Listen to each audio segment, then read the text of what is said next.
quick match analysis, let's get straight to it, and this game was a banger. But it would start off a little slow as both teams would cancel each other out up until the 28th minute when Arsenal broke the deadlock through a Lisandro Martinez own goal, which was a little bit unfortunate because the ball hit his back foot. But nonetheless, it would only take 8 minutes for Mbeumo to make it 1-1 after Zubimendi just passes him the ball, leaving him 1v1 with Raya, which he takes advantage of. And the game is back level. And that was pretty much it for the first half.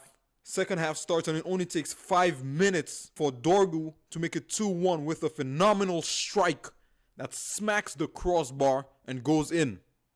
2-1 United. Then after that, Arsenal makes some subs. Gyökeres comes on, Madueke comes on, Ben White comes on, Merino comes on, who would make a difference in the 83rd minute when Arsenal score from a corner, which is typical Arsenal. But nonetheless, 2-2. And at that point, you're thinking Arsenal are going to go on and win the game or potentially see out a 2-2 draw and keep their unbeaten streak at home alive. But it would only take 3 minutes for Cunha to score a banger in the bottom corner to put United ahead again.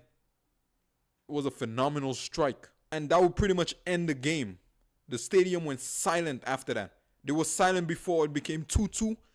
And as soon as it became 3-2, they were silent again. Now to speak on a couple players, I thought Saka wasn't good enough today. Zubimendi with a terrible mistake. Hincapié, I don't know why he's consistently been played at left back. The guy, he's so poor going forward, it doesn't make no sense. And overall, Arsenal's attack was very poor today. Trossard tried to make a couple things happen, but again, the attack was so poor. But this has been them this entire season.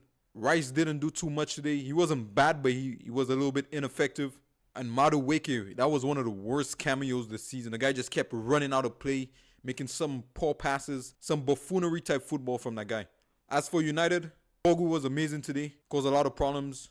Offensively, I thought they were very good as well. Ahmad was very good as well. And Mbeumo, he took his chance. He was okay. He wasn't amazing per se. Bruno was good as well. Mainu was good as well. There was a lot of positives for United. And I thought the City game was a fluke, but this performance was very impressive today. They were actually playing football. Against City, they played on a counter. Today, they were playing football. They were moving the ball around very well, specifically in the second half. In the first half, I thought on a possession tip, they got dominated by Arsenal. But in the second half, they took more control of the game. Now, where does this leave Arsenal? I think this leaves them in a very interesting spot because they're only 4 points ahead of both Villa and City, which they still have to go to the Etihad to play. I don't necessarily see them losing that game because I expect them to go there and fend for their lives like they did a couple seasons ago. But the attack, I think, will let them down a couple more times this season. Now, will City be able to catch up to them? Will Villa be able to catch up to them? I think both these teams have a lot of issues as well. Specifically defensively, City and Villa have a couple injuries in the midfield.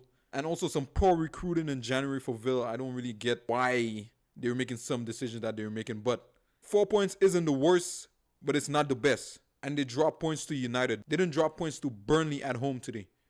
So everything has to be taken into perspective. But this is becoming now a very interesting race again.